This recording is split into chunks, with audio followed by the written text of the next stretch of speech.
Glória a Deus. Vamos orar?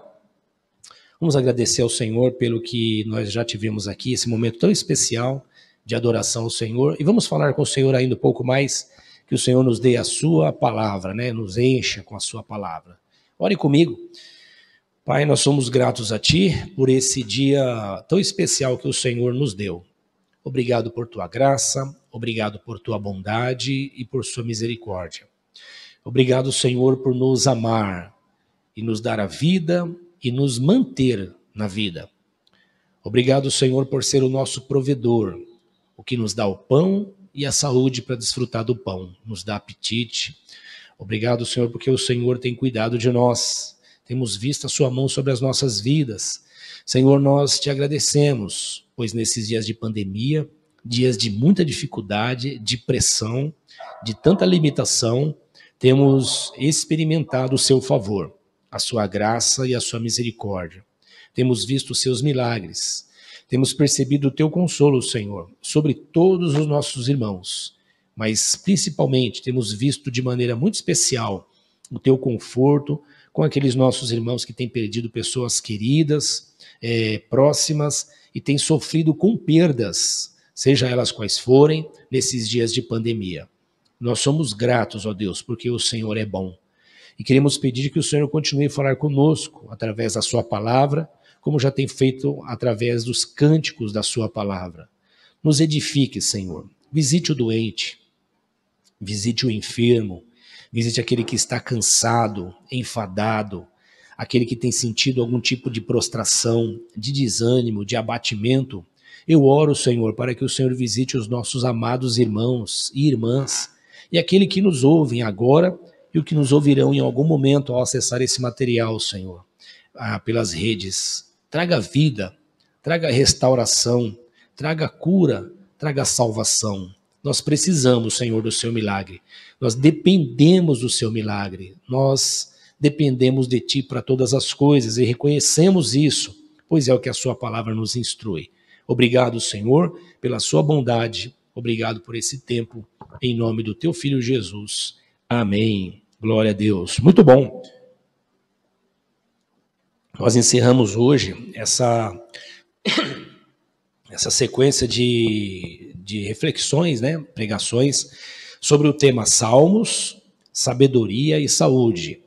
Nós entendemos que as Escrituras Sagradas, sim, é um remédio para nós como seres integrais. Ela afeta nossa parte imaterial, alma e espírito, mente, memória, de tal maneira que afeta também o nosso corpo. E hoje nós queremos falar sobre gratidão. Gratidão. Como que a gratidão pode impactar a nossa saúde, né, irmãos? Como a gratidão impacta nossas emoções, nossa mente, nossos sonhos? Como ter um coração agradecido impacta a nossa maneira de tratar o outro, de reconhecer o momento que estamos passando? Como ser grato muda a nossa postura de andar e lidar com a vida. Nós ouvimos sempre o conceito de felicidade, né? As pessoas, e todos nós, desejamos felicidades, mas temos aprendido, né, que felicidade é um estado que nós estamos, né? Nós temos momentos de felicidades. E felicidade não deve ser um alvo, felicidade deve ser o caminho que nós percorremos, né? O caminho não é um caminho para a felicidade. A felicidade é esse caminho que é feito com o ajuste das nossas percepções e que nos ajuda a lidar com a vida. Como lidar com a vida? Como lidar com as circunstâncias da vida? E eu então me lembrei aqui de uma palavra que o apóstolo Paulo dá aos irmãos de Filipenses. E baseado nessa palavra eu quero fazer uma reflexão nos Salmos. Mas olha o que o apóstolo Paulo diz no livro de Filipenses, no capítulo 4, versículos 4, 5, 6 e 7. E vou ler o 8 também, ok? Então diz assim: alegrem-se sempre no Senhor. Novamente direi, alegrem-se. Seja a amabilidade de vocês conhecida por todos. Olha como a amabilidade, ser amável, está intimamente ligado à gratidão. Ele diz, perto está o Senhor. E aqui ele pode estar falando tanto da vinda do Senhor, como da sua onipresença. Ele é aquele que está conosco, ele é aquele que nos sustenta, é aquele que nos segura em suas mãos. Por conta disso, como perto está o Senhor, então ele diz, não andem ansiosos por coisa alguma, mas em tudo, pela oração e súplicas, e com ação de graças, apresente seus pedidos a Deus. E a paz de Deus, olha que interessante, eu depositar as minhas ansiedades, os meus sentimentos conflitantes, aflitivos dentro de mim, que me trazem instabilidade, e dependendo do grau, pode me levar a um estado depressivo, e se isso continuar, pode me levar a uma enfermidade chamada depressão. Olha como que esse processo pode ser interrompido quando eu entro num processo de falar com o Senhor, compartilhar, de abrir o meu coração com o Senhor das minhas necessidades. Aí ele diz assim, quando eu faço isso, a paz de Deus, que excede todo o entendimento, e aí ele esclarece que a paz de Deus não é uma coisa que a gente consegue explicar, é você sentir-se seguro e estável no olho do furacão, é você sentir-se seguro e estável no tempo de guerra. Então ele diz que orar ao Senhor, compartilhar as necessidades dele, nos traz paz de tal maneira que nem a gente entende direito. Nós temos visto nesses dias de pandemia, irmãos lidarem com sofrimentos maiores, né? Pelo menos sentirem mais o impacto do sofrimento do que outros, irmãos que têm perdido pessoas, perdido animais de estimação, perdido emprego, perdido amizades, né? Se distanciado. Então, são pressões que têm vindo sobre nós e são pressões realmente muito fortes. E sobre cada um tem um impacto diferente. Mas nós temos visto os irmãos compartilhando o conforto de Deus sobre eles, sobre cada um de nós nesses momentos. E é bom nós vermos como o Senhor tem confortado esses nossos irmãos. E isso não faz muito sentido para nós. Mas a Bíblia explica que isso tem a ver com a paz de Deus que excede a compreensão. Então ele diz, a paz de Deus que excede todo o entendimento guardará os seus corações e as suas mentes em Cristo Jesus. De novo, Paulo trabalhando como todo hebreu naturalmente trabalhava, eles pensam diferente de nós aqui do Ocidente, eles não dividem o homem em partes, eles trabalham com o conceito do homem como ser integral. Ele é um ser só, ele é corpo, emoção, mente, físico, pensamento, alma, tudo junto, né? Ele não fica se separando, ele separa às vezes para estudar, mas para lidar com a prática da vida tem que ser de maneira integral. Então a paz do Senhor, que excede todo o entendimento, guardará seus corações e mente, né? E mente em Cristo Jesus. Então Cristo Jesus, ele é o centro da nossa vida, da nossa estabilidade. Nós não estamos falando de discurso religioso, nós estamos falando da nossa compreensão, que nele, como diz Paulo, citando os poetas gregos, nele nos movemos, vivemos e existimos. Cristo não é um curandeiro para nós, ele nos cura, mas ele é mais do que isso. Cristo não é um resolvedor de problema para nós, ele resolve nossos problemas, nos ajuda nesse processo, mas é mais do que isso, ele é onde nós existimos. Ele é onde nós nos identificamos, ele é onde nós percebemos a nossa identidade, ele é onde nós temos o nosso senso de pertencimento, de significado. Como é importante nós termos esse senso de significado na vida. Em Cristo nós temos esse senso de significado. E por último, o último conselho aqui do apóstolo Paulo, que serve para nós nesses dias também, com tanta desinformação, tanta politização das informações. Nós vivemos dias realmente que tem sido palco para a expressão da mediocridade humana. da mesquinhez dos homens, da pequenez das pessoas, políticos e pessoas que veem na desgraça alheia uma oportunidade para exposição. E temos visto isso terrivelmente. Isso também através da comunicação. Paulo, então, nos dá um conselho muito bom. Talvez hoje, se ele escrevesse, ele ia dizer, gente, sai um pouco da televisão, sai um pouco das redes sociais. Aí ele diz assim, finalmente, tudo o que for verdadeiro, tudo o que for nobre, tudo o que for correto, tudo o que for puro, tudo o que for amável, tudo o que for de boa fama, se houver algo excelente ou digno de louvor, pense nessas coisas. Então ele diz, olha, esvazie um pouco a sua mente de coisas que não prestam, que não enriquecem, que não agregam vida. Ao contrário, muitas coisas que nós vemos na televisão e nas mídias são verdadeiros ralos que drenam a nossa energia. Então você enche o seu depósito mental e emocional com alegria, cantando ao Senhor, louvando ao Senhor, ouvindo o testemunho do irmão, ouvindo os louvores que nós ouvimos aqui, cantando junto.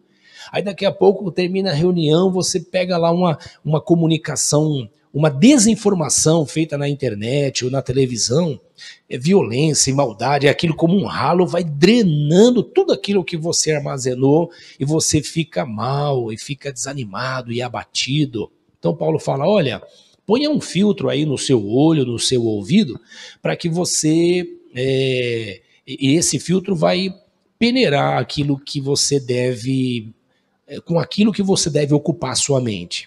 E aí ele dá essa lista e você vai poder conferir ela mais tranquilamente na sua casa durante essa semana, Filipenses 4:8. Mas pensando aqui nessa fala de Paulo, eu me lembrei do Salmo, um salmo extraordinário, um salmo muito conhecido do nós cristãos, chamado Salmo de peregrinação ou de romagem, que é um cântico, que não sabemos de quem é esse salmo, mas é um cântico que era feito pelo povo de Israel, o povo hebreu.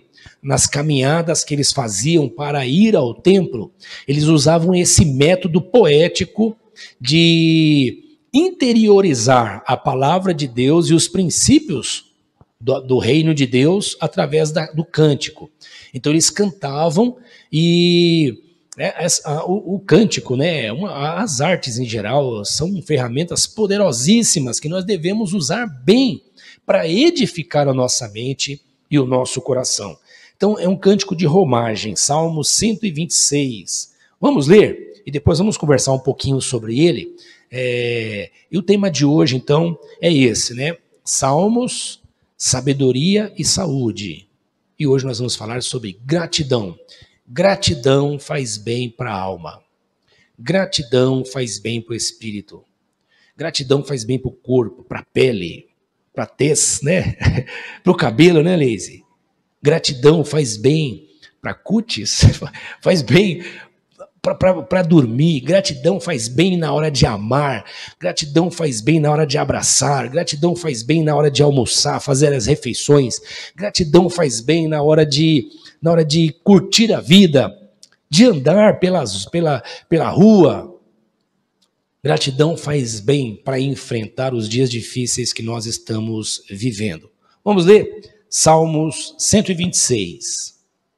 Diz assim: quando o Senhor trouxe os cativos de volta a Sião, foi como um sonho. Então, a nossa boca encheu-se de riso e a nossa língua de cantos de alegria. Até nas outras nações se dizia: o Senhor fez coisas grandiosas por este povo. Sim, coisas grandiosas fez o Senhor por nós. Por isso estamos alegres. Senhor, restaura-nos, assim como enches o leito dos ribeiros no deserto.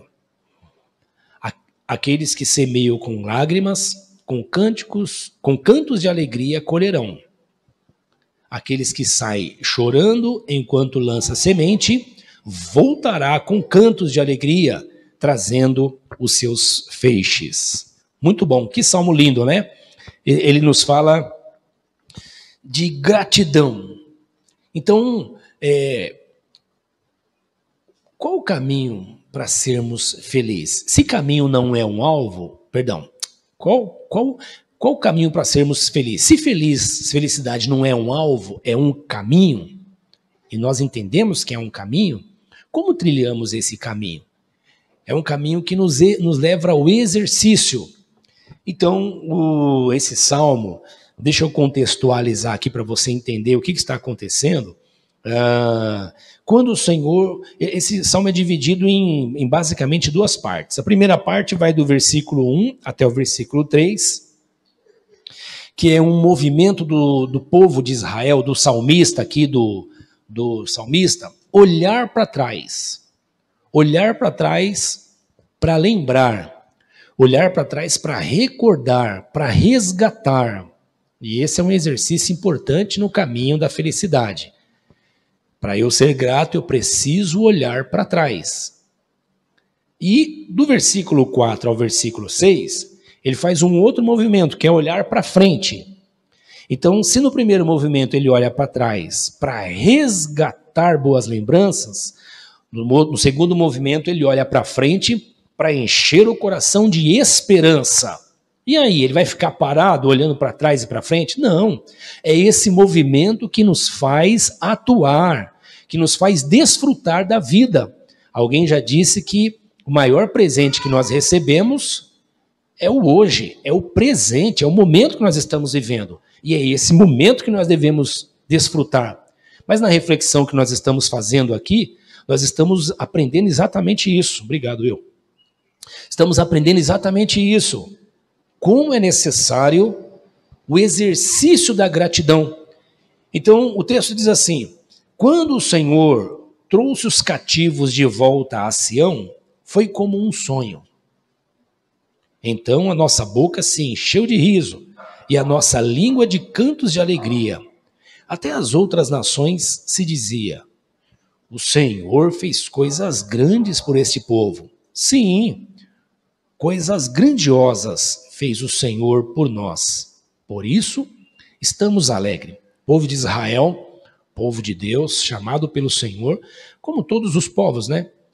Como todo ser humano, ele também insistia no caminho do erro. Essa é a condição humana, né? A Bíblia nos ensina lá no Jardim do Éden que desde quando o homem caiu, esse homem se distanciou de Deus, ficou deformado em sua natureza. E a natureza dele passou a tender para a desobediência, para a rebelião. E rebelião é não aceitar limites, não aceitar regras, não aceitar ordenanças.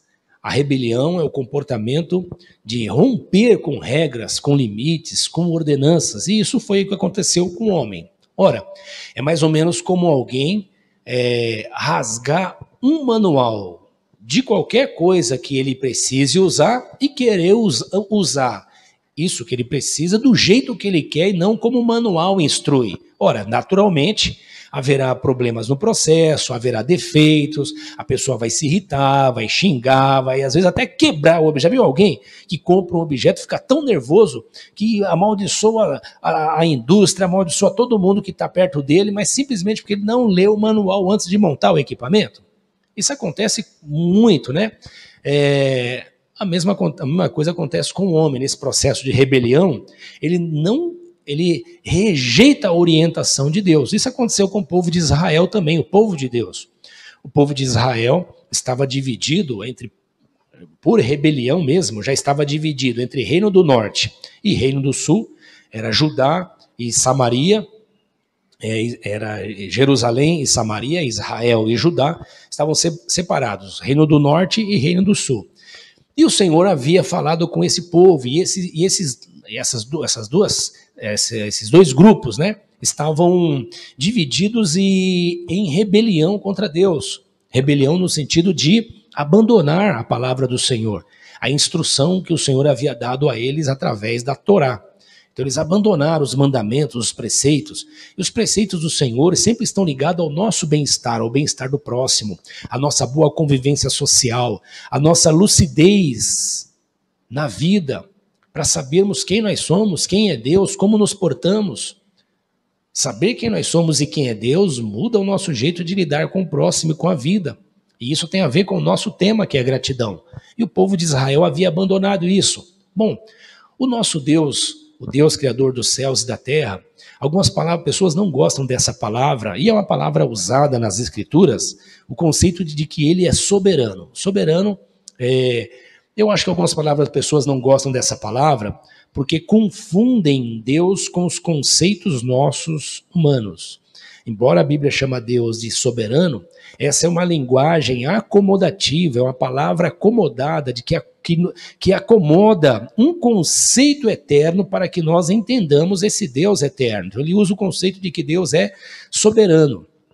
Talvez algumas pessoas não gostam desse termo, porque remete diretamente a um rei absolutista que manda, que manipula, que controla. E não é assim o Deus das Escrituras. Entretanto, o conceito de soberania é que nada acontece fora do seu olhar, fora dele, da sua vontade. Entretanto, tudo acontece baseado também na nossa responsabilidade. Então, Deus soberano é aquele que conhece todas as coisas, nos instrui como andar e traz como consequência a recompensa pela obediência ou o ônus, né?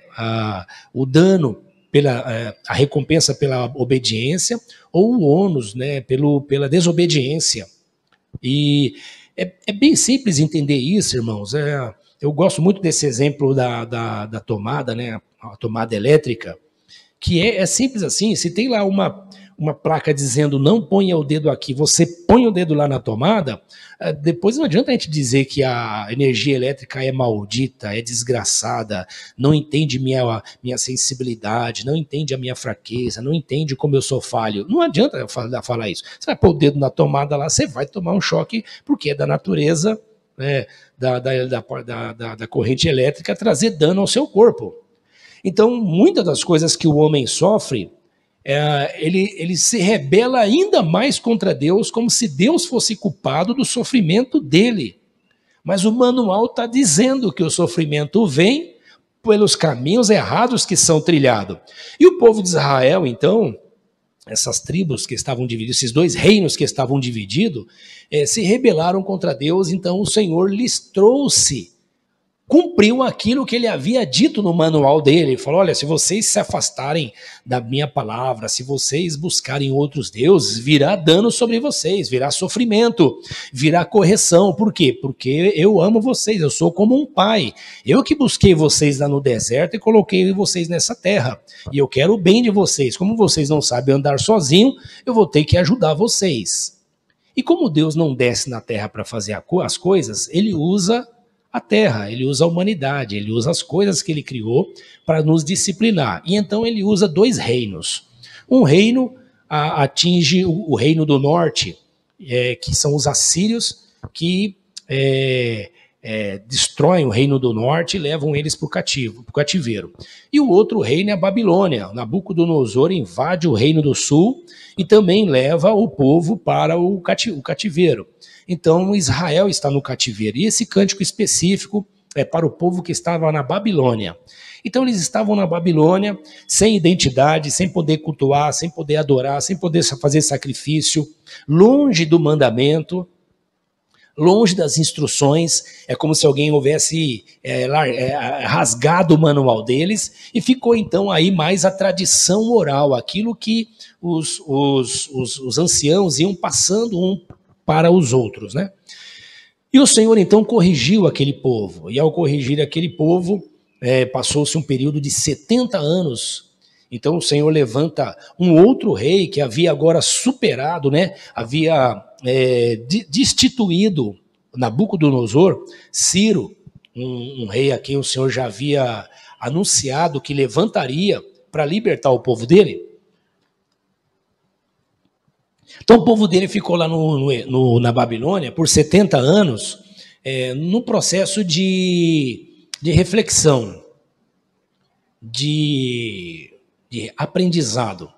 Então o Senhor levanta Ciro, envia, toca no coração de Ciro, e então ele cria um processo de retorno, de repatriação do povo de Israel para Israel. Então eles dizem assim, e aí vem a notícia para eles, e quando vem a notícia para eles, é como alguém que está tanto tempo desempregado, e já mandou todo o currículo do mundo para todo mundo, já fez todos os contatos, já cumpriu todas as regrinhas que são estabelecidas, e nunca acontece.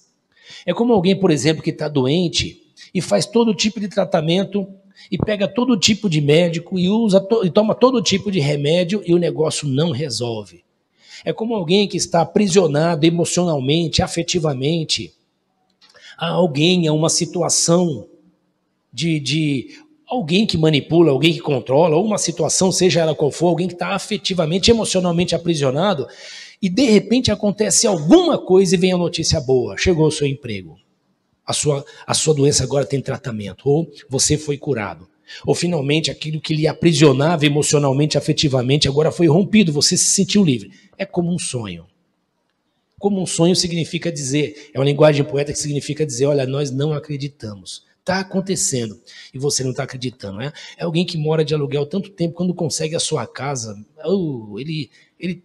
alguém entra e fala assim, legal, e nem acha tão legal assim, mas a pessoa que recebeu aquele presente está encantado com Deus. É alguém que abre a sua empresa, é alguém que consegue alugar uma casa porque tá na rua. Enfim, são essas coisas que acontecem e que nos deixa passado. De tanta gratidão, de tão espetacular, você fica passado, como os que sonham. É assim que estava o povo de Israel. E eles falam assim, quando o Senhor nos trouxe os cativos de volta a Sião. Sião é o nome que eles dão para Jerusalém. Jerusalém, a cidade de Jerusalém está no Monte Sião. Então ele fica lá no pico do monte, né? Então a cidade chama Jerusalém, mas o monte chama Sião. Então eles costumavam chamar Jerusalém de Sião. Então eles falam, quando eles voltam para Sião, voltam para casa, eles estão passado. Eles estão passado. Aí, irmãos, é o sentimento de gratidão. E o que é o sentimento de gratidão? Senão o reconhecimento do não merecimento. O que é gratidão? Senão reconhecer o favor de alguém. E é interessante porque a ingratidão é exatamente o caminho oposto. Alguém, por exemplo, eu acho que todos vocês já tiveram essa experiência de fazer o bem para alguém e perceber ingratidão do outro lado. Mesmo quando você não espera nada. Você, por exemplo, eu vi um colega nosso falou que alguém chegou à porta da casa dele, pediu um alimento, ele pegou o alimento, deu para essa pessoa, e essa pessoa olhou assim e falou assim, só isso? Como só isso? A pessoa está atendendo um pedido. E daqui a pouco, quando ele saiu para ir trabalhar, ele deu lá um saco de arroz para essa pessoa. E quando ele saiu para trabalhar, ele viu o saco de arroz todo espalhado na frente da casa dele. Ou seja, a pessoa não recebeu o que queria, não reconheceu o favor e ainda puniu quem lhe deu um benefício, jogando o arroz na praça, na frente da casa dele, para mostrar que ele não precisava do que ele julgou ser ninharia de quem fez a doação. Isso é ingratidão, né? Eu lembro que eu estava entrando no mercado uma vez, uma pessoa pediu uma moeda. E aí eu peguei uma moeda e dei para essa pessoa assim. Quando eu fui dela, ela olhou assim e falou assim, só isso? Aí na hora eu devolvi a moeda para minha caixinha, né? Porque se era só para ela, para mim estava bom. Deixei na minha caixinha, falei assim, então espera outra pessoa que vai te dar algo melhor. Mas isso é ingratidão. E por que acontece a ingratidão? A ingratidão, irmãos, em geral está ligada à nossa dificuldade, a dificuldade da pessoa reconhecer o seu estado, a sua necessidade e assumir a responsabilidade. Ingratidão tem muito a ver com terceirizar a responsabilidade. Alguém ingrato é alguém que sempre acha o culpado pela situação que ele está. Se é o emprego lá que eu comentei, alguém é o culpado. Se é um problema emocional, alguém é o culpado. Se é um problema de saúde, é Deus, o diabo, o inferno, o demônio, é o quinto dos infernos, mas não é ele. Às vezes a pessoa se excedeu em relação à saúde dele, não cuidou da saúde, quando fica doente, alguém é culpado. Bom, ingratidão acontece muito por essa terceirização de responsabilidade. Então isso é ingratidão. O caminho oposto é a gratidão. Gratidão é exatamente quando você reconhece o seu estado, percebe a sua impotência, assume a sua responsabilidade. Há coisas que eu e você passamos e sofremos que nós não fizemos nada para isso. Por exemplo, nós estamos no meio da pandemia. Eu tenho culpa disso? Você tem culpa do que nós estamos vivendo? Não. Não há uma responsabilidade direta nossa. Entretanto, a hora que vier a vacina, qual é o nosso sentimento? De gratidão, porque alguém estudou, alguém se aperfeiçoou, alguém procurou, e agora nós vamos tomar uma picada no braço. Alguém ingrato vai dizer, mas esse chinês desgraçado, por causa dele, agora estou tomando essa picada no braço, vou ter que pegar ônibus, vou ter que pegar fila, vou ter que ficar com febre, Percebe a diferença entre gratidão e ingratidão? Então, mesmo nós que não somos responsáveis pela pandemia, a hora que vier a vacina, eu quero tomar no pescoço, na testa, no olho, para ficar bom logo, ficar logo blindado com essa doença. Mas isso acontece quando a gente assume a responsabilidade. Qual é a nossa responsabilidade nessa hora? Olha, eu estou impotente, eu preciso cuidar de mim mesmo. Essa é a minha responsabilidade. Então, quando alguém me oferece um remédio, eu vou ter gratidão, porque essa pessoa está me ajudando a ampliar a minha possibilidade de viver mais, melhor, mais amplamente. Ingratidão é algo que traz doença, afeta as emoções. Se a ingratidão tem a ver com a nossa falta de percepção de realidade, do nosso estado e do favor daqueles que estão ao nosso redor, o favor de alguém que nos atende, então isso me afeta emocionalmente, me afeta mentalmente, me afeta na minha alimentação. Por quê? Porque a comida nunca é boa, a esposa nunca é boa, o marido nunca é bom, o filho nunca é bom, a casa nunca é boa, a roupa, o calçado nunca é bom, o ônibus não é bom, o carro não é bom, nada é bom. Por quê? Porque há sempre uma insatisfação. De onde surgiu a insatisfação? Lá no Éden. Quando Satanás conversa com o casal e diz assim, olha, eu vou vender um produto para vocês, se vocês comprarem esse produto, vocês vão ser como Deus, ou seja, pleno. O casal comprou esse produto, o diabo não entregou. O que aconteceu? Ficou um buraco, que nós chamamos de insaciabilidade. A partir de então, o homem ficou com um buraco dentro dele chamado insaciabilidade, e isso torna o homem insaciável. É diferente do mandato cultural, que está em Gênesis capítulo 1, versículo 28, que o Senhor diz assim para o homem, olha, junte-se a sua mulher, tenha filhos, multiplique-se, domine sobre os peixes do mar, sobre as aves do céu, sobre os animais da terra, domine sobre tudo. Nós chamamos isso de mandato cultural. Então é um sentimento é ambicionar um crescimento e desenvolver coisas, e melhorar o nosso espaço, e crescer, e buscar crescimento em tudo. Então, isso tem a ver com mandato cultural. Isso é bom, isso é necessário, isso é positivo. É isso que nos leva ao desenvolvimento, às tecnologias, por exemplo. Mas a insatisfação, ela traz esse sentimento de ingratidão. E o povo de Israel, nesse salmo, está dizendo assim, olha, nós estávamos embasbacados, a gente estava encantado, a gente estava como que os que sonham. E quando eles receberam a notícia, isso deve ter corrido tão amplamente que as outras nações que também estavam debaixo do império de Ciro olhavam para eles e falaram, olha, grandes coisas fez o Deus de vocês por vocês. Grandes coisas fez o Deus de vocês por vocês. E aí eles diziam, é verdade, nosso Deus fez grandes coisas por nós, por isso nós estamos alegres. Alegres é agradecidos. Agradecidos é felizes. Então, quando há esse reconhecimento da minha condição, eu assumo a minha responsabilidade. Eu sei que estou vivendo esse momento, E por mais que haja pessoas responsáveis, a solução tem que vir a partir da minha atitude. Então, quando eu experimento o favor de alguém, a graça de alguém ou o favor de Deus, há no meu coração gratidão. Eu lembro uma vez que eu peguei um ônibus e encontrei um irmão, e o ônibus estava cheio. E ônibus cheio e fim de dia, parecia que estava todo mundo suado, meio brilhando assim, sabe? Essas imagens ruins. E aí encontrei um irmão, conversando com ele, eu falei, como é que você está? O olho dele estava brilhando, irmãos. Brilhando, aquele olho feliz. E ele falou que estava desempregado. E eu fiquei pensando, como que alguém desempregado, casado, pode estar tão feliz? E aí conversando, ele me falava do Senhor, do cuidado do Senhor com ele, do cuidado do Senhor com a vida dele.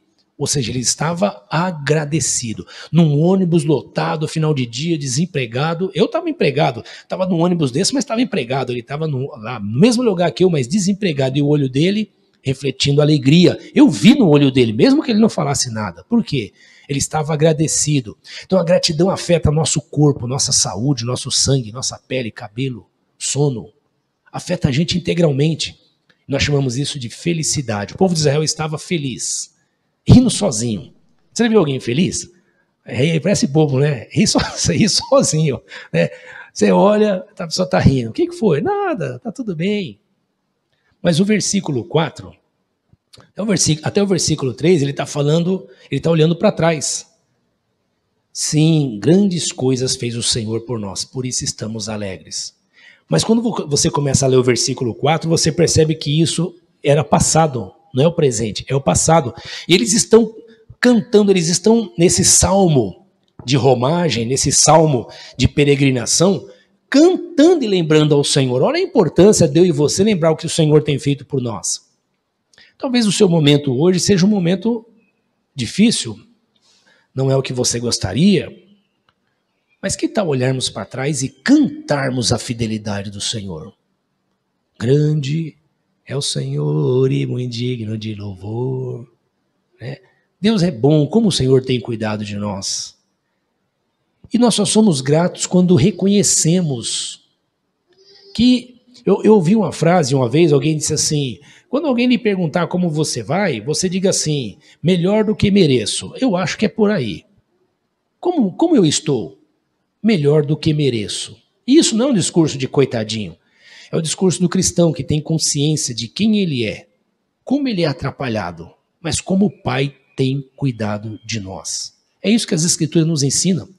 O Deus encarnado, Jesus de Nazaré, falou assim, olha, não fiquem ansiosos, porque o Senhor, porque Ele tem cuidado de vocês. É Ele que dá a saúde, é Ele que dá o corpo, não vai dar o resto. E nós sabemos que é, mas a tensão que nós vivemos, muitas vezes, quer produzir em nós, quer resgatar em nós aquilo que foi produzido lá na queda no Jardim do Éden, o senso de insatisfação. Não, vamos encher o nosso coração de gratidão, vamos olhar para trás e ver o que o Senhor fez por nós. Estávamos como os que sonham. Versículo 4, ele diz assim, Senhor, restaura-nos. Olha aí, me parece que se eu e você não estivermos nos expondo frequentemente à palavra de Deus e lembrando do favor de Deus, a nossa tendência é esquecer. O povo tinha saído de Babilônia, do governo de Ciro. Ele havia, por decreto, dito, olha, vocês podem voltar para a terra de vocês e reconstrua lá.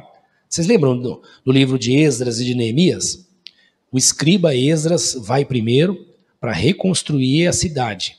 Depois vai para restaurar o templo e o culto e a cidade. Depois vai Neemias, que era copeiro do rei, para restaurar as muralhas. E naquele tempo, o Senhor tinha levantado o profeta Ageu, Zacarias e Malaquias. Dá uma lida lá nos livros, são livrinhos pequenos que você lê rápido. Ageu, Malaquias e Zacarias. Qual que é o conteúdo da mensagem dos profetas para o povo de Israel? Eles tinham lá Esdras, que era o escriba, e tinham lá Neemias, que era um grande líder, um líder extraordinário. Se você quer saber sobre liderança, lê o livro de Neemias. Você vai aprender muito sobre liderança. Então eles têm lá um sacerdote piedoso, um escriba piedoso, temente a Deus. Tem lá um grande líder, tem lá 3 profetas, mas a palavra de Deus que vem para eles é de repreensão. Por que repreensão? Porque eles chegaram em casa de novo e passou aquela gratidão. É mais ou menos assim, ó, gente, agora nós já estamos curados, vamos para a vida, vamos curtir a vida. Agora eu já estou empregado, vamos gastar todo o dinheiro. Agora eu já estou com saúde, vamos, nos exemplos que eu dei, né? Então, eles chegaram agora em Sião, chegaram em Jerusalém, e começou cada um cuidar da sua própria vida, cada um querendo cuidar das suas próprias atividades, só de si mesmo. E esqueceram que o Deus eterno que se relaciona conosco não é um gênio da lâmpada levantado para cuidar dos nossos problemas. É alguém que nos chama ao arrependimento e nos ensina a sermos humanos e vivermos em comunidade, para o bem comum. O Deus eterno não deve servir só para mim, aliás, ele não me serve, ele me salva. O Deus eterno, ele é necessário para que eu me lembre quem eu sou, seja mais humano e isso traga vida e bem-estar na minha sociedade, a mim e aos que estão ao meu redor. Eles estavam cuidando somente de si mesmo. E o Senhor começa a falar com eles, olha, vocês vão plantar e eu vou soprar. Vocês vão colher e não vai comer. Porque vocês estão cuidando da casa de vocês e não estão cuidando do meu templo. Naquela época, o Senhor se manifestava só no templo. Agora não, agora nós somos o templo do Espírito Santo, mas naquela época o Senhor se manifestava só no templo. Por isso que o Senhor chama a atenção do povo, e mais, eles estavam começando a se misturar com outros povos e cultuar a outros deuses, haviam esquecido o Deus que tirou eles do governo da Babilônia pela mão de Ciro e trouxe eles. Por que isso acontece, irmãos? Porque a felicidade é um exercício contínuo do autorreconhecimento de quem nós somos e de quem é Deus. Quando esquecemos isso, logo voltamos a ser ingratos de novo. Logo voltamos a abandonar o manual. Logo voltamos a fazer as coisas da nossa cabeça. Eu imagino os judeus chegando lá em Sião e depois de um tempo já não tem mais gratidão. Já tem reclamação, esse muro rebentado aqui, esse muro tudo furado. E era isso que o pessoal falava para Neemias. Olha o templo, esse templo aqui, o que é esse templo aqui? Era isso que o pessoal falava para o Esdras. Ou quando os profetas vinham falar com eles, Malaquias, Zacarias, a palavra deles era essa, esse profeta só tem palavra dura para nós. Esse é o comportamento do coração ingrato, daquele que deixou de reconhecer quem ele é e quem é o Senhor. O nosso Deus é soberano. Soberano é aquele que governa, aquele que tem o governo. Ele sabe, eu não. Ele é Deus, eu não. Ele é e tem a vida, eu não. Então é melhor reconhecer quem eu sou. Ouvir a sua voz e continuar com o meu coração alegre, grato, feliz. Então ele diz, Senhor, restaura-nos. E aí ele usa uma analogia, assim como enche os leitos dos ribeiros do deserto. Em algumas versões ele fala do Negueb, né? Ribeiros no deserto. Isso, esses ribeiros eles ficam no sul da Judeia e são ribeiros que, como no sertão aqui do Brasil, né, na época de seca, eles ficam, o chão racha e os ribeiros ficam só aqueles buracos, né, aquelas valas enormes. Mas quando vem as chuvas torrenciais de estação, aquela vala seca, aquela terra rachada, ela transborda de vida porque recebe água.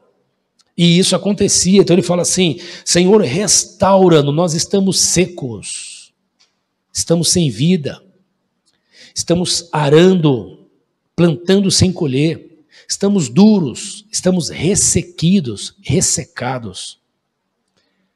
Me parece que eles estão falando mais do que terra, eles são um povo agrário, né, de cultura agrária. Então esse povo de cultura agrária vive do plantio. Mas parece que ele está falando mais do que terra, ele está falando deles. Eles estão secos, sem graça, perdeu a gratidão, perdeu a felicidade. E ele está dizendo assim, Senhor, restaura-nos. Olha só a palavra de quem reconhece que não está com nada e tudo está nas mãos de Deus. Senhor, restaura-nos. Nós não conseguimos nos restaurar sozinhos. Nós somos bons, temos habilidades, inteligência, capacidade, mas na hora que o bicho pega mesmo, nada disso resolve. Nós dependemos da graça e do favor de Deus. Em breve teremos uma vacina aí para o vírus. O que é isso, senão graça, senão bondade de Deus? É a genialidade do homem ou é o favor de Deus que deu a genialidade aos homens? É a habilidade dos técnicos, dos cientistas, dos pesquisadores? Ou é essa graça de Deus que foi dada a eles? E eles justamente sentem prazer em fazer o melhor daquilo que eles são vocacionados para fazer, e isso traz benefício a eles e a nós. Olha a graça de Deus aí. Olha o favor de Deus.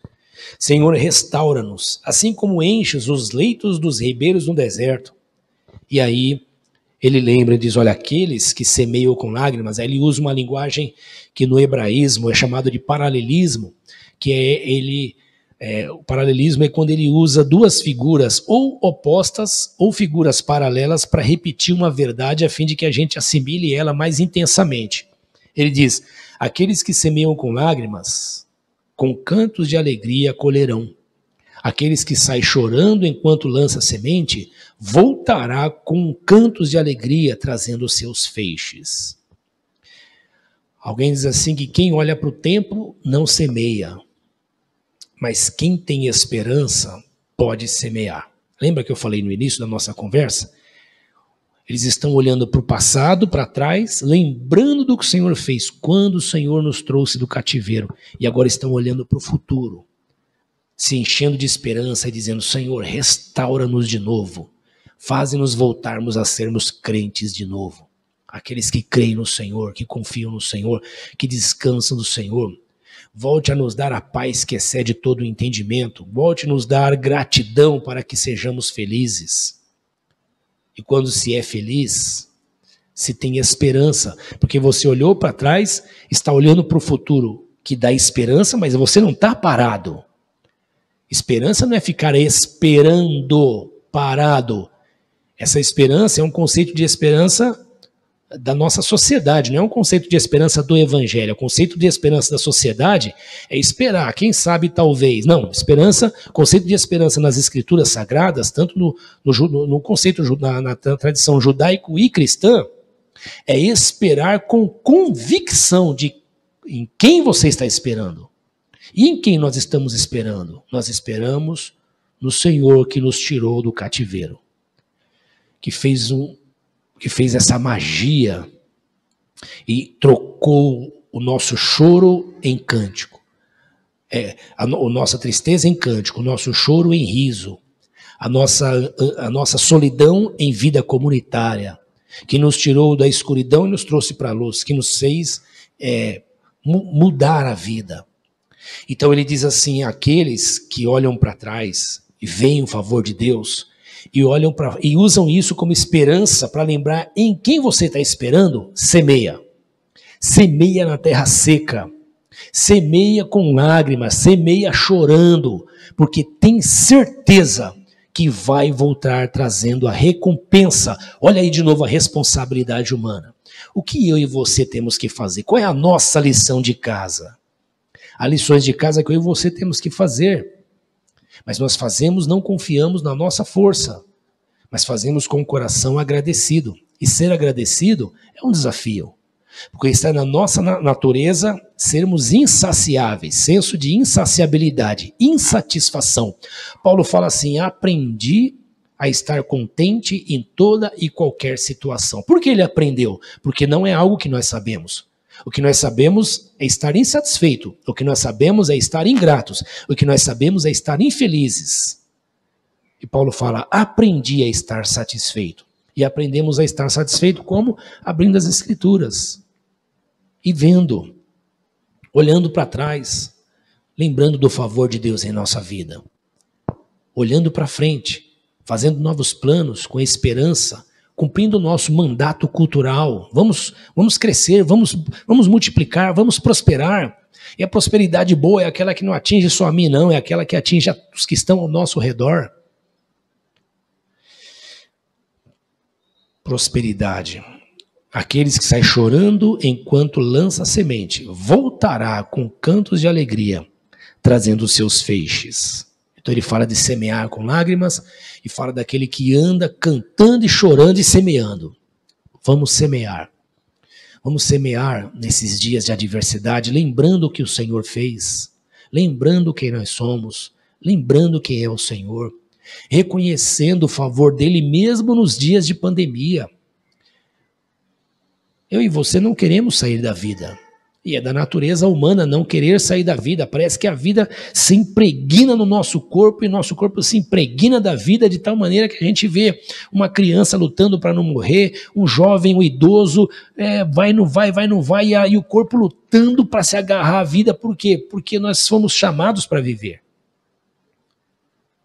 E enquanto vivemos, nós temos que nos lembrar quem é que nos dá a vida.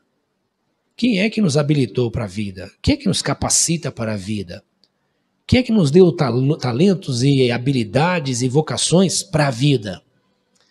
E quando temos um coração agradecido, aí usamos esse tempo que temos e o espaço que temos e a oportunidade que temos para produzir algum benefício a nós e aos que estão ao nosso redor com gratidão. O nome disso é felicidade.